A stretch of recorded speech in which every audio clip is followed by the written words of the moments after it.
ณวัดพระศรีวรมหาวิหารโดยบ่มีค่าใช้จ่ายใดๆทั้งสิ้นผู้สนใจสมัครเข้าร่วมโครงการหรือร่วมสนับสนุนตามกำลังศรัทธา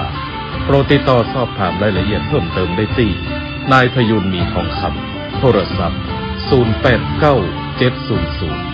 0897007939ได้ตั้งแต่วันนี้จนถึง31 พฤษภาคม 2567ในเวลาราชการขอความนอบน้อมของข้าพเจ้าจงมีแด่พระรัตนตรัยเจ้าทั้ง3ประการพระรัตนตรัยองค์ที่1คือพระพุทธเจ้าพระรัตนตรัยองค์ที่2คือพระธรรมเจ้าพระรัตนตรัยองค์ที่3คือพระอริยสังฆเจ้าข้าพระพุทธเจ้าขอเคารพนบนอบกราบไหว้แทบไตรไวยสาพระรัตนตรัยเจ้าถึง3ประการด้วยความเคารพสักการะเป็นอย่างยิ่งขอถวายความเคารพพระมหาเถรานุเถระเจ้าคณะพระสังฆาธิการบาอาจารย์ตลอดถึงพระภิกษุหนุ่มสามเณรน้อยจุตนจุองค์ขอเจริญพรศรัทธาญาติโยมนักศีลนักบุญผู้ที่กำลังรับฟังรายการทุกท่าน ต่อจากนี้ไปอาตมาภาพพระครูปริยัติกิจจาภิวัตรสำนักวัดพระสิงห์อำเภอเมืองจังหวัดเชียงใหม่ก็จะได้น้อมนำเอาสาระธรรมคติธรรมชาดกธรรมในทางพระพุทธศาสนามามาจามามอบเป็นธรรมบรรณาการคือกับท่านสาธุชนนักศีลนักบุญผู้ที่กำลังรับฟังรายการอยู่ก็จะได้เป็นไปตามเวลาที่ทางสถานีวิทยุเปิ่นกำหนดไว้ก็ใช้เวลาประมาณ50 นาทีต่อจากนี้ไปก็ขอเชิญทุกท่านได้ตั้งใจแล้วก็เรียกว่าตั้งโสตประสาท คือสดับรับฟังพระธรรมคำสอนขององค์สมเด็จพระสัมมาสัมพุทธเจ้าที่อาตมาภาพได้อัญเชิญมาแต่ละครั้งก็ได้เอาสาระธรรมมาฝากท่านสาธุชนก็หวังว่าท่านสาธุชนนักศีลนักบุญทั้งหลายเมื่อฟังแล้วก็จะก่อเกิดความเข้าใจในทางที่ดีเรียกว่าเป็นสัมมาทิฏฐิเป็นความหันที่ถูกต้องความหันที่ถูกธรรมความหันที่ถูกตามวินัยที่พระพุทธองค์ได้ตรัสสอนไว้ การที่เฮาท่านทั้งหลายได้มีความคิดหันที่ถูกต้องที่เรียกว่าสัมมาทิฏฐิเฮาเป็นธรรมะข้อแรกของอริยสัจมีองค์8ซึ่งข้อที่1นั่นก็คือสัมมาทิฏฐิความหันที่ถูกต้องถูกศีลถูกธรรมพระพุทธองค์ใจสัมมาทิฏฐิเป็นข้อแรกในการตรัสสอนอริยมรรคมีองค์8เพราะความหันของคนเฮานั่นเป็นเรื่องสำคัญที่สุดถ้าหากว่ามีความหันที่บ่ถูกต้องเป็นมิจฉาทิฏฐิก็ความเข้าใจก็จะบ่ถูกต้องเมื่อความเข้าใจบ่ถูกต้องเพราะมีความคิดหันที่บ่ถูกต้องก็จะก่อให้เกิดความเข้าใจในทางที่ผิดเมื่อมีการกระทำก็ดีเมื่อมีการก็ดีเพราะความคิดหันที่ผิดก็จะเป็นการกระทำเป็นกรรมที่ผิดความเข้าใจก็ผิดไปแต่ถ้าเฮาเป็นสัมมาทิฏฐิเป็นความหันที่ถูกต้องเมื่อความหันที่ถูกต้องความคิดก็จะถูกต้องเมื่อมีความคิดที่ถูกต้องก็จะก่อให้ผลตยมาบ่ว่าจะเป็นกายที่ทำกรรมที่ก็จะเป็นสัมมาทิฏฐิเป็นสิ่งที่ถูกต้อง เพราะฉะนั้นการได้ฟังธรรมจากครูบาอาจารย์ในแต่ละวันแต่ละเล็กแต่ละน้อยก็จะได้สะสมไว้เป็นการสะสมคุณงามความดีสะสมปัญญาบารมีสะสมบุญกุศลซึ่งมีพุทธศาสนาสุภาษิตได้ตรัสบอกว่าสุโขปุญญสะอุจจโยการสั่งสมบุญย่อมนำมาซึ่งความสุขทุกโขปาปัสสะอุจจโยการสั่งสมบาปนำมาซึ่งความทุกข์ก็เป็นสิ่งที่เราเคยได้ยินได้ฟังมาโดยตลอดซึ่งเป็นพุทธดำรัสพุทธภาษิตที่พระพุทธองค์ได้ ตรัสสอนให้บรรดาบริษัทสี่อันได้แก่ภิกษุภิกษุณีอุบาสกอุบาสิกาในครั้งสมัยพุทธกาลได้ฟังได้เข้าใจแล้วก็มีการส่งต่อแต่ละรุ่นมาจนถึงปัจจุบันที่ครูบาอาจารย์ได้สั่งสอนไว้เมื่อเราได้ฟังได้ประพฤติปฏิบัติก็ก่อให้เกิดความเข้าใจในทางที่ถูกต้องซึ่งเรียกว่าสัมมาทิฏฐิตามที่กล่าวมาก่อนอื่นก็ขออนุโมทนาในส่วนบุญส่วนกุศลที่ต่างคลื่นสถานีวิทยุคลื่นพระพุทธศาสนาแห่งนี้ได้เอาน้ำเสียงเรียงนามของครูบาอาจารย์ได้ส่งไปตามคลื่นวิทยุศรัทธาญาติโยมนักศีลนักบุญบ่ว่าอยู่ตัดใดอยู่แห่งหนตำบลใดถ้าคลื่นไปถึงคลื่นวิทยุไปถึงท่านทั้งหลายก็สามารถที่จะรับฟังได้เมื่อรับฟังแล้วบ่ว่าจะเป็นเวลาใดเมื่อเราได้รับฟังแล้วก็จะเกิดความเข้าใจความสุขใจความเย็นใจอันเกิดจากนำเสียงเรียงนามธรรมะคำสอนของครูบาอาจารย์โดยที่มีทางสถานีวิทยุคลื่นพระพุทธศาสนาเป็นสะพานได้นำเสียงเรียงนามของครูบาอาจารย์พระธรรมคำสอนไปถึงหมู่เฮาเจ้าข้าผู้อยู่ตามบ้านตามจองได้ฟังกันก็ถือว่าเป็นสิ่งที่มีประโยชนะต่อศรัทธาญาติโยมเป็นประโยชนะต่อพระพุทธศาสนาเป็นประโยชนะต่อสังคมประเทศชาติก็น่าอนุโมทนาโดยเฉพาะท่านผู้อำนวยการและก็เจ้าหน้าที่ทุกฝ่ายทุกแผนกที่ได้เอื้ออำนวยได้ช่วยเหลือได้รับผิดชอบในงานของแต่ละส่วนก็ก่อให้เกิดบุญเกิดกุศลตามที่ได้กล่าวมา ท่านสาธุชนทั้งหลายเฮาได้รับฟังต่างสื่อมวลชนต่างสื่อมวลชนต่างเฟซบุ๊กต่างไลน์ต่างสถานีโทรทัศน์เฮาได้ยินได้ฟังมีการกล่าวถึงว่าละอ่อนน้อยซึ่งอายุก็บักกี่ขวบแต่ก็มีความรู้ความเข้าใจในทางพระพุทธศาสนาได้มีการเชื่อมจิต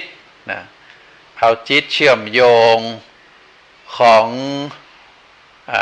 ผู้ที่เฮาตั้งหลายฮักเคารพนับถืออันได้แก่พระพุทธเจ้าก็ดีพระเถรานุเถระก็ดีซึ่ง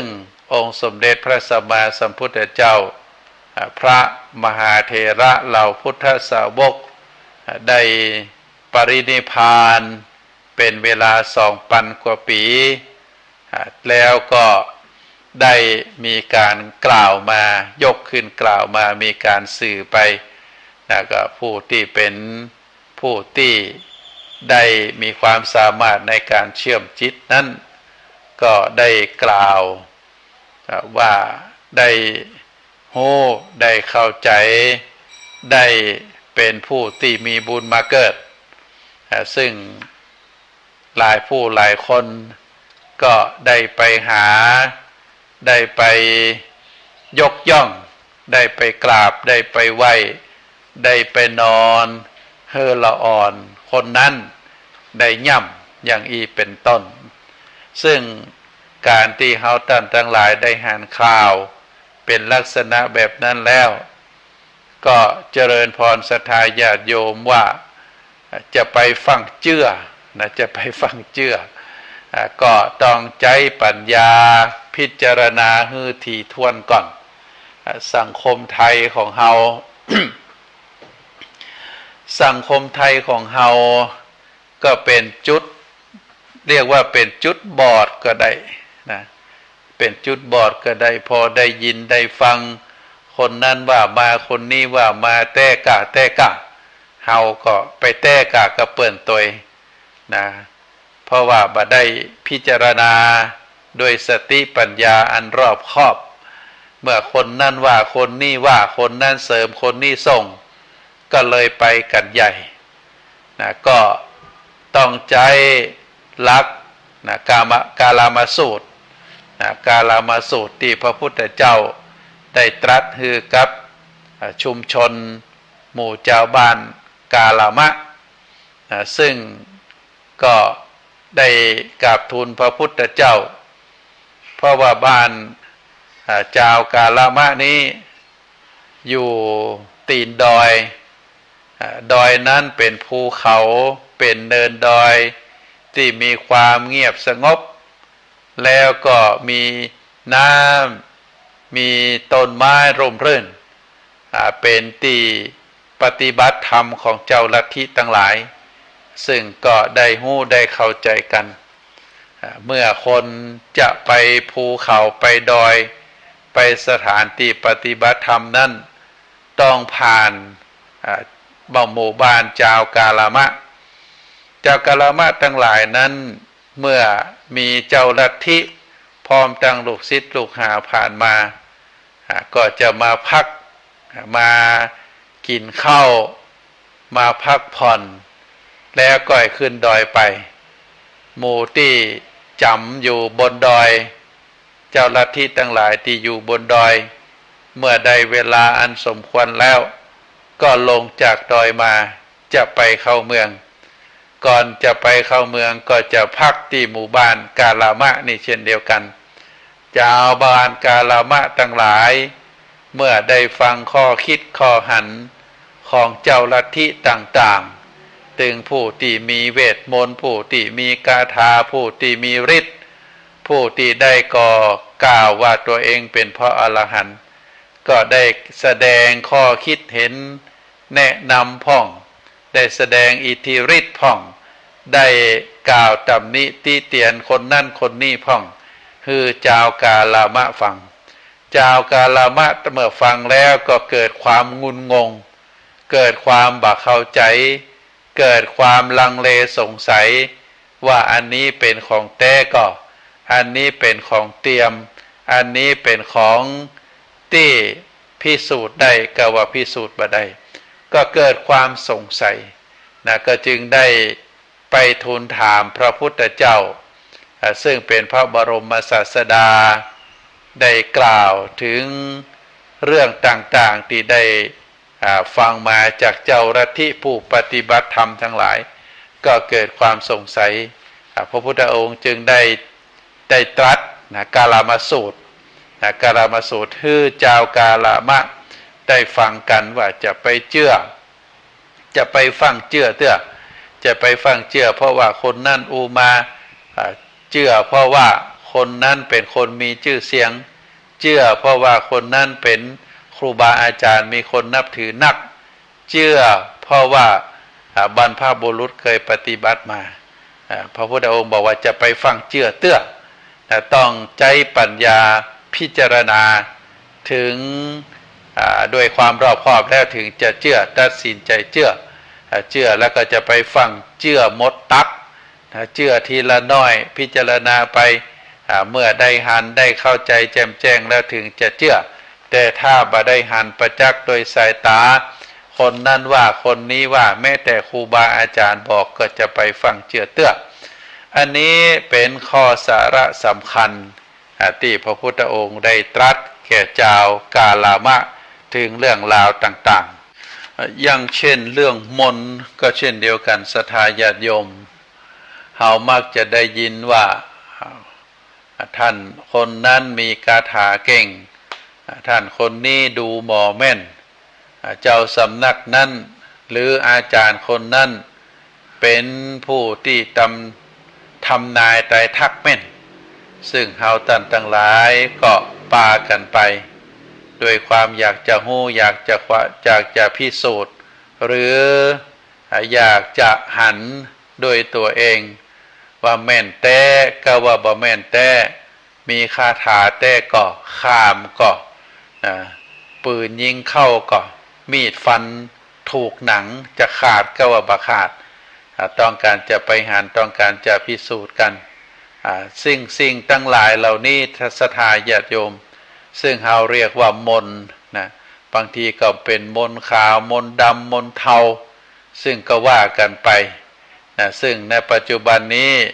เรามักจะได้ยินว่าสายมูนะสายมูก็เป็นกำกล่าวอู้นะเป็นกำกล่าวอู้ของคนที่ชอบนะชอบเวทมนต์ชอบคาถานะซึ่งตัวย่อมาคำว่าสายมูก็คือมาจากมูเตลูมูเตลูนั้นเป็นกรรมที่อู้กันในประเทศอื่นนะมูที่ชอบนะชอบมนต์ดำเพราะฉะนั้น คำว่ามนต์นั้นบางทีเราก็เคยได้ยินแล้วก็ได้ยินบ่อยครั้งอย่างเช่นพระสงฆ์เจริญพระพุทธมนต์อย่างอีเป็นต้นหรือสวดมนต์ทำวัด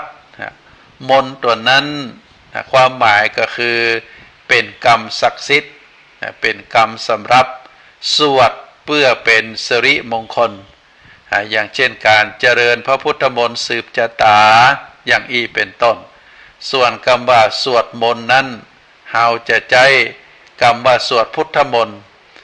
ก็เป็นพิธีเกี่ยวกับเป็นอวมงคลการสวดพุทธมนต์คือในงานชาปนกิจศพหรือในงานพระราชทานเพลิงศพเราก็มักจะได้ยินข้อแตกต่างถ้าเป็นงานมงคลงานทำบุญอายุงานขึ้นบ้านใหม่งานแต่งงานเราก็จะใจว่าเจริญพระพุทธมนต์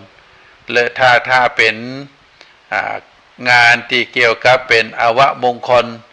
หรืองานเกี่ยวกับคนตายเราก็จะใช้คำว่าสวดมนต์สวดพุทธมนต์เพราะฉะนั้นคำว่ามนต์ตัวนี้เราใช้ในทางพระพุทธศาสนานะก็จะเป็นพุทธมนต์คำว่าพุทธมนต์ก็คือบทสวดที่เป็นพระธรรมคำสอนของพระพุทธเจ้าเราเรียกว่าพุทธมนต์แต่ถ้าเป็นผู้ที่เป็นบัจจัยในทางพระพุทธศาสนาอาจจะเป็นเกจิอาจารย์เป็นผู้ที่บำเพ็ญพจน์หรือผู้ที่เรียนเวทมนต์เราก็มักจะได้ยินคำว่าร่ายมนต์หรือเวทมนต์เวทมนต์แม่ป่อมดแม่มดอย่างอีเป็นต้นหรือบางทีก็หมอดูใจเวทมนต์คาถาอย่างอีเป็นต้นเพราะฉะนั้นคนที่นิยมศึกษาเรียนรู้เรื่องมนต์ที่เราเรียกว่าเป็นสายมูก็จะมีเป็นจำนวนนักแล้วก็มักจะเป็นที่นิยมชมชอบของผู้คนทั้งหลายตั้งแต่ในสมัยโบราณมาจนถึงปัจจุบันอย่างบ่เสื่อมคลายการที่คนทั้งหลายได้นิยมชมชอบในเรื่องมนต์นั้นเราก็ถือว่าถ้ามันเป็นของแท้มันบ่เบียดเบียนตัวเองมันบ่เบียดเบียนคนอื่นบ่ไปจุบ่ไปหลอกบ่เกิดผลประโยชน์อย่างอี้ก็บ่เป็นอย่างแต่ถ้าผู้ที่มีมนต์เฮียนมนต์แล้วเอามนต์นั้นไปจุไปหลอก เอามนต์นั้นไปเบียดเบียนคนอื่นนะเอามนต์นั้นไปเป็นสิ่งเสาะแสวงหาลาภเสาะแสวงหาสิ่งของเข้ามากับตัวเองก็ถือว่าเป็นเรื่องที่บดีเป็นเรื่องที่บงาม เพราะฉะนั้นท่านสาธุชนทั้งหลาย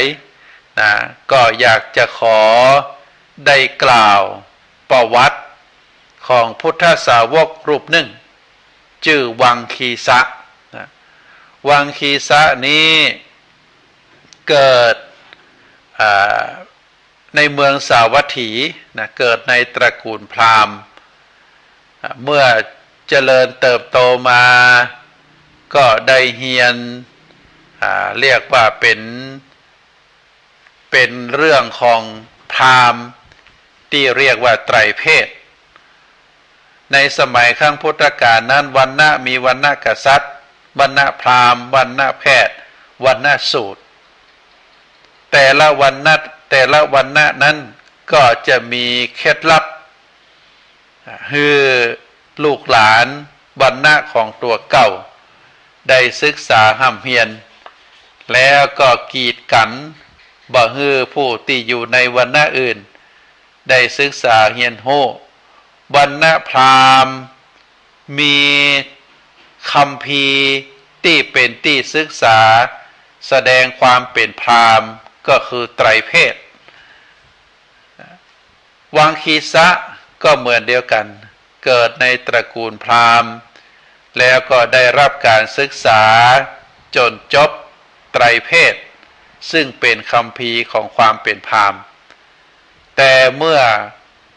ได้เรียนจบแล้วจนมีความชำนาญแล้วก็มีความต้องการมีความฮักมีความชอบในสายมูก็จึงไปเรียนมนต์พิเศษมนต์หนึ่งเรียกว่าชาวสี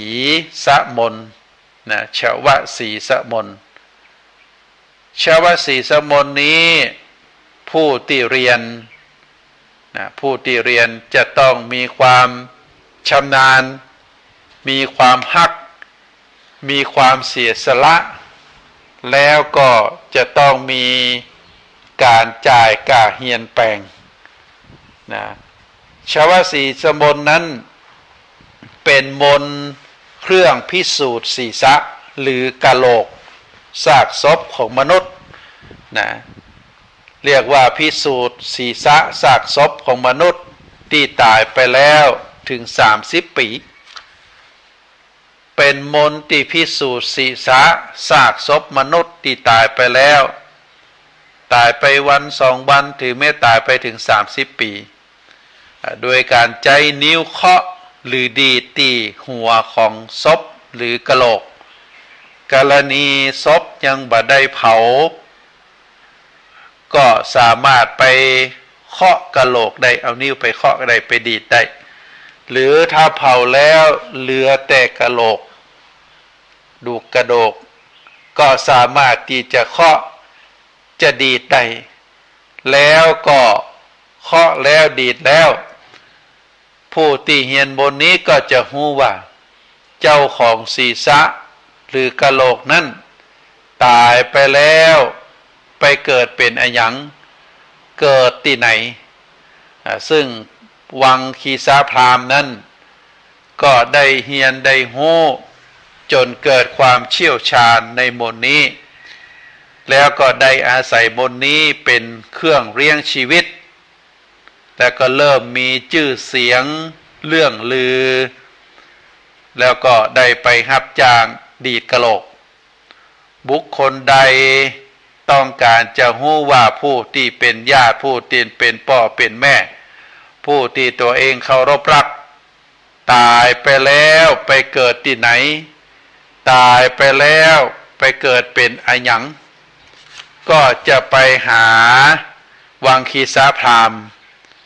แต่ก็ขอให้วังคีสะพราหมณ์นั้นดีดกะโหลกหรือดีดศีรษะกรณีที่เป็นร่างอยู่ก็ดีดศีรษะถ้าเป็นเผาไปแล้วก็ดีดกะโหลก เสียก้าบูชาครูแล้วก็ จะได้ฮู้ว่าผู้ตายที่เราต้องการจะฮู้นั้นตายไปที่ไหนตายไปเป็นอะไรยังไปเกิดที่ไหนซึ่งต่อมาวังคีสาพราหมณ์นั้นได้มีชื่อเสียงลูกศิษย์ลูกหาก็มาตัวเป็นทีมงานโดยตั้งทีมงานจัดการอย่างเป็นระบบมีการประชาสัมพันธ์โฆษณาชักชวนให้คนทั้งหลายมาใจบริการต่อมาเมื่อวังคีสะได้ปิกมาอย่างบ้านเกิดคือเมืองสาวัตถีแล้วก็พักอยู่ที่บะไกจากวัดพระเชตวันวัดพระเชตวันนั้นเป็นวัดพระอารามที่ยิ่งใหญ่มีพระพุทธเจ้าแล้วก็พระสงฆ์พักเป็นจำนวนนักเป็นวัดที่พระพุทธเจ้าประทับอยู่หลายพรรษานักกว่าที่อื่นในช่วงที่วังคีสะได้ปิกมายังเมืองสาวัตถีแล้วก็พักอยู่ที่ไกลวัดนั้นก็ได้หันประชาชนเป็นจำนวนนัก ได้ถือดอกไม้และเครื่องสักการะไปตีวัดตึงวันตึงเมตเจ้าตึงแมลงเมื่อคณะของวังคีสาพราหมณ์ได้จักจวนคือเจ้าเมืองสาวัตถีได้มาดูและก็ทำนายชาวสีสะมนแห่งการเคาะกะโหลกเพื่อที่จะรู้ว่าคนที่ตายไปนั้นไปเกิดเป็นอะหยังเกิดที่ไหน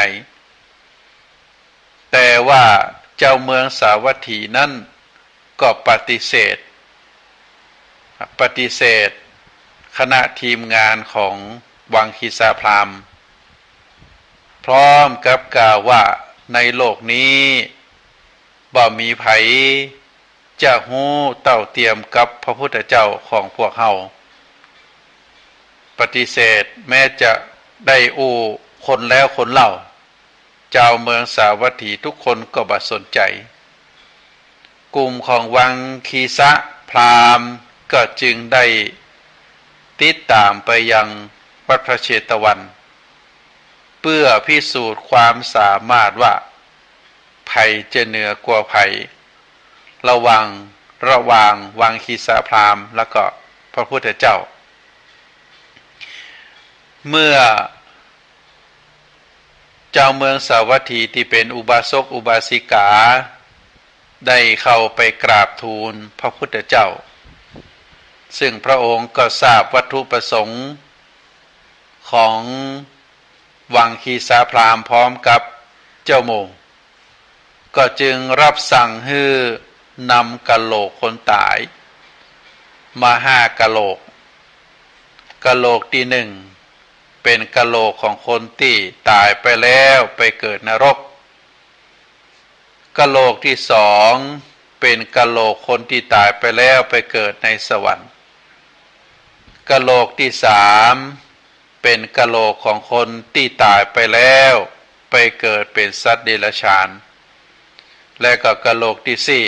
4เป็นกะโหลกคนที่ตายไปแล้วไปเกิดเป็นมนุษย์แล้วก็กะโหลกอันที่5เป็นกะโหลกของพระอรหันต์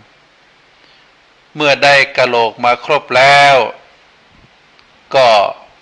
ได้วางไว้ไปตามลำดับแล้วก็ได้บอกให้วังคีสาพราหมณ์ว่าขอให้มาตรวจสอบดูว่าเจ้าของกะโหลกเหล่านั้นไปเกิดที่ไหนวังคีสาพราหมณ์ก็ได้เดินมา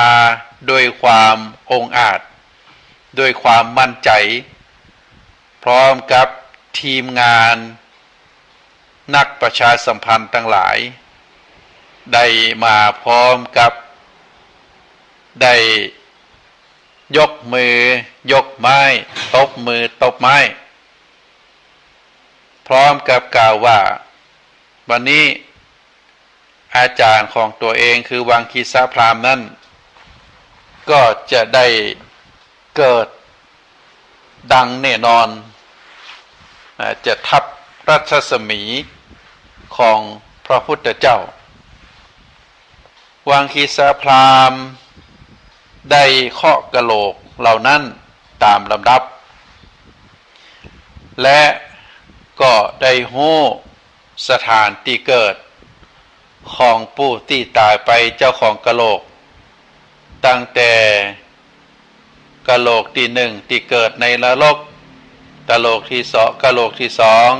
ไปเกิดในสวรรค์กะโหลกที่สามไปเกิดเป็นสัตว์เดรัจฉานกะโหลกที่สี่ไปเกิดเป็นมนุษย์พอมาถึงกะโหลกสุดท้ายซึ่งเป็นกะโหลกของพระอรหันต์ซึ่งบ่สามารถที่จะทราบได้วังคีสาพราหมณ์ก็บ่มีเสียงใดๆออกจากปากว่ากะโหลกอันนี้ไปเกิดที่ไหนจึงนิ่งแล้วก็พระพุทธองค์หันว่าวังคีสาพราหมณ์นั้นบอกว่ากะโหลกอันสุดท้ายคือกะโหลกพระอรหันต์นั้นท่านไปเกิดที่ไหนพระพุทธองค์จึงตรัสถามว่าวังคีสะเธอบ่ฮู้กาวังคีสะก็บอกว่าข้าพระพุทธเจ้าบ่ฮู้พระพุทธเจ้าบอกว่าแต่เฮาฮู้วังคีสาพราหมณ์เลยถามว่าท่านฮู้ด้วยมนต์อะไรหยังพระพุทธเจ้าตรัสตอบบอกว่าเฮาฮู้ด้วยกำลังมนต์ของเฮาเองลำดับนั้นวังคีสะจึงได้กราบทูลขอเรียนมนต์นั้นกับพระพุทธเจ้า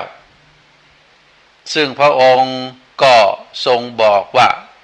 จะสอนให้แต่มีข้อแม้ว่าต้องบวชก่อนบวชเป็นตู้เจ้าก่อนแล้วจึงจะสอนให้วังคีสะก็คิดว่าถ้าตัวเองเฮียนมนต์นี้เฮียนจบแล้วก็บ่มีภัยเท่าเทียมทานแน่นอนจะเป็นประโยชน์แก่อาชีพของตนอย่างยิ่งใหญ่จึงบอกให้เหล่าพราหมณ์ทีมงานที่มาอยู่เชียร์อยู่ตั้งหลังบอกว่าแฮม2-3 วันบัดต้องเป็นห่วงเนอะเมื่อเฮาบวชแล้วก็เฮียนจบแล้วก็จะซึกออกมาร่วมคณะกันเหมือนเดิมเพื่อที่จะสร้างความยิ่งใหญ่ให้เมื่อวังคีสาพราหมณ์ได้บวชแล้วพระพุทธองค์ก็ได้ประทานมนต์ให้แก่วังคีสาพราหมณ์อันนั้นก็คือกรรมฐานที่มีอาการ32ประการเป็นอารมณ์ให้วังคีสาพราหมณ์ได้สาธยายท่องบริกรรมพร้อมทั้งพิจารณาไปตามอาการ32นั้นฝ่ายลูกศิษย์เจ้าหมู่ของวังคีสาพราหมณ์ก็ได้มาถามเมื่อเลยเวลา2-3 วันไปถามว่าเฮียนแล้วหรือยังวังคีสาก็บอกว่ายังบ่แล้วเตื้อรอแหมไปก่อนเนอะปรากฏว่าวังคีสาพราหมณ์ท่องกรรมฐานมีอาการ32ประการเป็นอารมณ์ประเมินเท่าใดก็ได้บรรลุเป็นพระอรหันต์เป็นพระอริยบุคคลในพระพุทธศาสนาพวกพราหมณ์เมื่อถึงเวลานัดหมายก็กลับมาถามวังคีสาพราหมณ์แห่งวังคีสาพราหมณ์บอกว่าเฮานั้น ได้บรรลุเป็นพระอรหันต์แล้วเฮาบัดซึกออกไปแล้วความเป็นฆราวาสบ่มีแฮมแล้วตอนนี้กิเลสเฮาได้หมดแล้วบรรดาพราหมณ์ที่เป็นเจ้าหมู่ของวังคีสพราหมณ์ก็หมดโอกาสที่จะให้วังคีสพราหมณ์ได้ซึกออกมาแล้วก็แยกย้ายไปตามแหล่งที่อยู่ของตัวเก่าอันนี้ท่านสาธุชนทั้งหลาย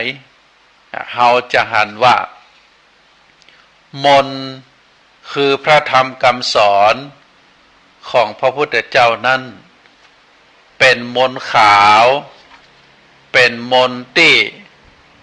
ทำให้คนที่ได้เรียนรู้ก็จะเมื่อสำเร็จแล้วก็คือจะหมดจากความโลภความโกรธความหลงหมดจากกิเลสตัณหาราคะแล้วก็ตัดซึ่งวัฏสงสารการเวียนว่ายตายเกิดเราเรียกว่าสำเร็จเป็นพระอรหันต์บ่ต้องปิกมาเกิดแห่งแล้ววังคีสพราหมณ์ก็ได้ประพฤติปฏิบัติตามมนต์ที่พระพุทธเจ้าสอนคือกรรมฐาน32ประการแล้วก็ได้บรรลุเป็นพระอรหันต์เป็นพระสาวกที่ได้เป็นกำลังช่วยในการเผยแผ่พระพุทธศาสนาวังคีสพราหมณ์นั้นหรือพระวังคีสนั้นเมื่อเข้าเฝ้าพระพุทธเจ้าครั้งใดเป็นคนเก่งในการแต่งบทกลอนสรรเสริญพระพุทธคุณของพระพุทธเจ้าเข้าไปครั้งใดก็จะแต่งบทกลอนถวายสรรเสริญซึ่งความจึงพระมหากรุณาธิคุณพระปัญญาธิคุณพระบริสุทธิคุณของพระพุทธเจ้าอยู่สม่ำเสมอเพราะฉะนั้นพระพุทธองค์จึงได้ยกย่องพระวังคีสะว่าเป็นเอตทัคคะเป็นเลิศกว่าภิกษุทั้งหลายในทางผู้ที่มีปฏิภาณคือความสามารถในการผูกบทกวีกถาอันนี้เป็นความหมายนัยยะของมนต์ในทางพระพุทธศาสนากับมนต์ที่อยู่ในภายนอกศาสนาท่านสาธุชนทั้งหลายในโลกนี้มีศาสตร์หลายปันหลายหมื่นศาสตร์ศาสตระหรือเป็นเรื่องของความรู้มีนักเหลือเกินบางทีอาจจะกล่าวได้ว่าเป็นแสนเป็นล้านเรื่องในศาสตร์ทั้งหลายเหล่านั้นศาสตร์บางอย่างก็เป็นศาสตร์ที่รู้โดยทั่วกันทุกคนศาสตร์บางอย่างก็เป็นความรู้ที่จะต้องศึกษาห้ำเฮียนด้วยตัวเอง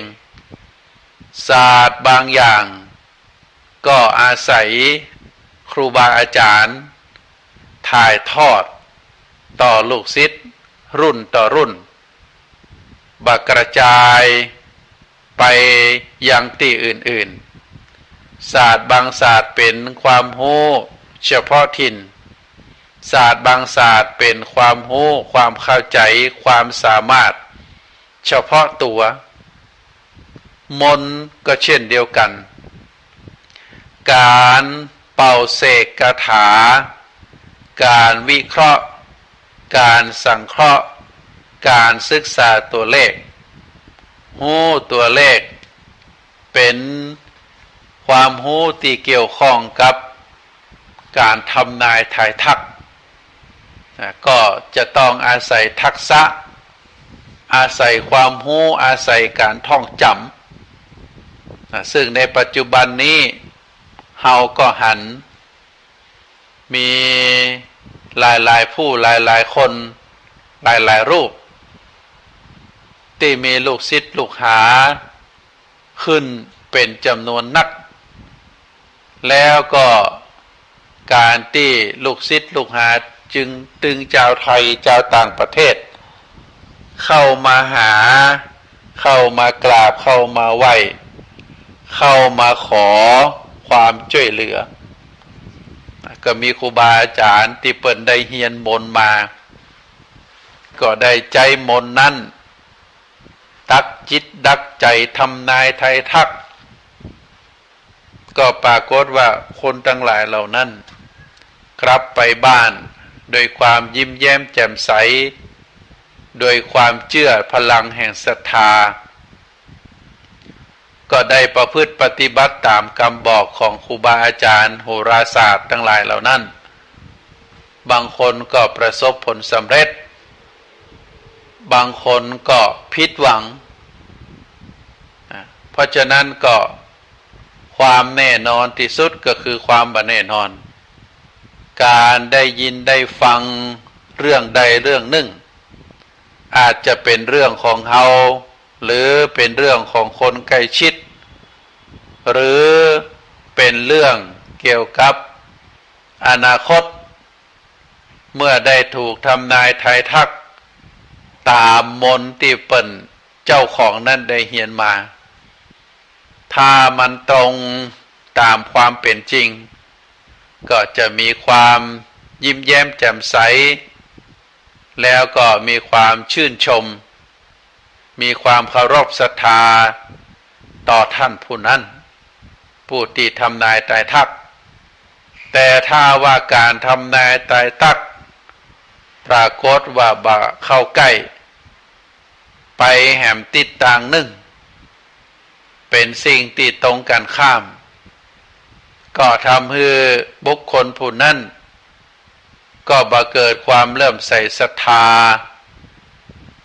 ต่อผู้ที่ทำนายทายทัก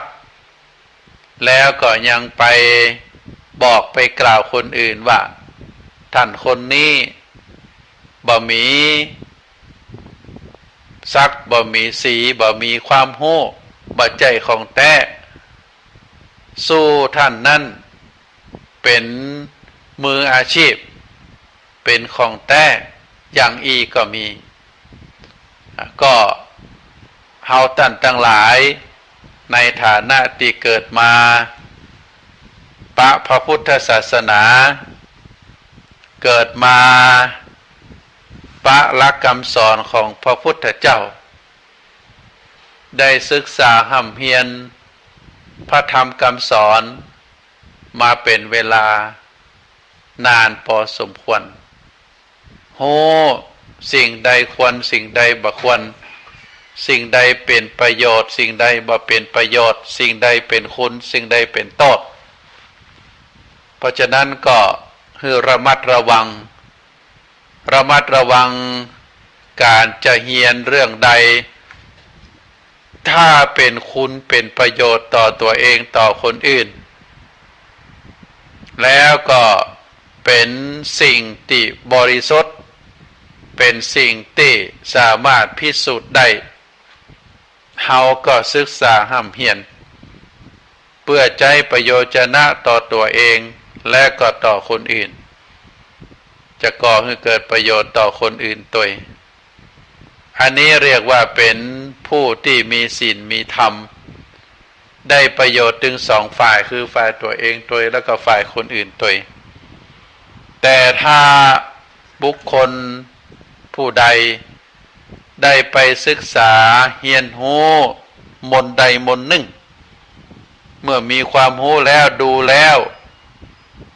จะเป็นสิ่งที่บ่ก่อเกิดประโยชน์ทั้งตัวเองและก็คนอื่นหรือเกิดประโยชน์เฉพาะแก่ตัวเองแต่บ่ก่อเกิดให้สติปัญญากับบุคคลอื่นก็เป็นเรื่องที่บ่น่าศึกษาห่ำเฮียนบ่น่าเอาเป็นตัวอย่างคนดีผู้ที่เป็นบัณฑิตก็จะนึกถึงสิ่งที่จะเกิดขึ้นเป็นประโยชนะ ทั้งต่อตัวเก่าตัวเองต่อคนอื่นตัวเองถึงจะกระทำและก็ลงมือทำด้วยความเลื่อมใสศรัทธาด้วยความฮักในพระศาสนาเพราะฉะนั้นก็ฝากคือศรัทธาญาติโยมได้ลองพินิจพิจารณาเนอะว่ามนต์ใดๆที่เราจะห้ำจะเฮียนศาสตร์ใดๆที่เราจะศึกษาค้นคว้าก็คือพอประโยชนะที่จะเกิดขึ้นถ้าเกิดประโยชน์ต่อเราต่อคนอื่นประโยชน์ที่บ่มีสิ่งอื่นแอบแฝงก็ถือว่าได้ศึกษาห้ำเฮียนได้เฮียนหูในสิ่งที่มันเป็นประโยชน์ทั้งตัวเองและก็คนอื่นเป็นสิ่งที่น่าอนุโมทนาแต่ถ้าว่าสิ่งที่ตัวเองเฮียนนั้นมันเป็นโทษต่อคนอื่นอาจจะเป็นคุณแก่ตัวเองแต่เป็นโทษต่อคนอื่นสิ่งนี้เราจะต้องละจะต้องเว้นจะต้องบัดน้อมบัดเข้าไปเกี่ยวข้องก็ถือว่าเรานั้นได้ปฏิบัติตนที่อยู่ใกล้พระพุทธศาสนาอยู่ใกล้ศีลธรรมอันดีก็ฝากศรัทธาญาติโยมได้พินิจพิจารณาในวาระสุดท้ายของรายการอาตมาภาพขอประชาสัมพันธ์คือศรัทธาญาติโยมได้ฮู้ได้เข้าใจเนอะที่วัดพระสิงห์วรมหาวิหารวันที่28วันที่28บอกว่าจะตรงกับวันจันทร์การพุธพฤหัสศุกร์เสาร์หรืออาทิตย์เวลาประมาณ5 โมงแรงที่วัดนั้นทุกวันที่28ตลอดปี2567ก็จะมีพิธีสมโภชพระบรมธาตุหลวงของวัดพระสิงห์ซึ่งเป็นปีนักษัตริย์ปีมะลงในปีนี้ก็ได้อาราธนานิมนต์พระมหาเถระทั่วจังหวัดเชียงใหม่มาสาธยายมนต์เป็นการสาธยายบทสวดในลักษณะที่เป็นการสมโภชพระธาตุหลวงปีมะลงที่ได้เอาวันที่28ก็เพราะว่าวันที่28กรกฎาคมเป็นวันเฉลิมพระชนมพรรษาของพระบาทสมเด็จพระวชิรเกล้าเจ้าอยู่หัวก็จึงได้กำหนดเอาวันที่28ตอนแมลงบ่ายโมงจะมีพิธีอบรมสมโภชพระบรมธาตุหลวงประจำคนเกิดปีมะลงวัดพระสิงห์อันที่2ก็ขอเชิญชวนศรัทธาญาติโยมผู้ที่ว่างจากการจากงานก็ขอเชิญชวนมาร่วมกันเนอะแต่ละอาทิตย์แต่ละเดือนวันที่28เวลา 15 นาฬิกาก็ได้เชิญมาร่วมกันศรัทธาญาติโยมท่านสาธุชนทั้งหลายก็ในสิ่งที่เฮาท่านทั้งหลายได้กระทำบำเพ็ญในช่วงอาทิตย์ที่ผ่านมาก็คือวันวิสาขบูชาก็สำเร็จเสร็จสิ้นไปโดยเรียบร้อยแล้วก็วันที่30พฤษภาคมก็เป็นวันอัฐมีบูชาเป็นอนุสรณ์ว่าพระพุทธองค์ประสูติตรัสรู้ปรินิพพานแล้วหลังจาก7 วันหลังจากนั้น7 วันก็จะมีการถวายพระบรมศพถวายพระเพลิงพระบรมศพเขาเรียกว่าเป็นวันอัฐมีบูชา ก็ผ่านมาเรียบร้อยแล้วก็ในเดือนต่อไปที่บะไก่ก็จะเป็นวันเข้าพรรษาอาสาฬหบูชาเพราะฉะนั้นก็ขออนุญาตประชาสัมพันธ์คือศรัทธาญาติโยมเนอะแมลงทุกวันที่28ก็จะได้ประชาสัมพันธ์ไปเรื่อยๆตลอดถึงกิจการของคณะสงฆ์ที่เกิดขึ้นก็ขออนุโมทนาศรัทธาญาติโยมนักศีลนักบุญที่ฟังรายการอยู่ก็ขอให้ทุกท่านมีสุขภาพแข็งแรงหิมากล้าขึ้นประสงค์สิ่งใดที่เป็นไปโดยชอบประกอบด้วยธรรมแล้วก็ขอจงพันสำเร็จตามความมุ่งมา่ปรารถนาทุกประการขอเจริญพร